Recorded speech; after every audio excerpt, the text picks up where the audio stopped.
откидываем крышу. О, с Богом, давай, чтоб ничего не зацепило.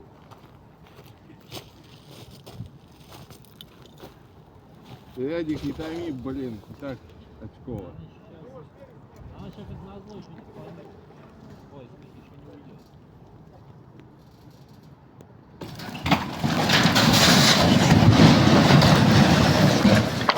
Удачи. Вообще нормально. Как и хотели.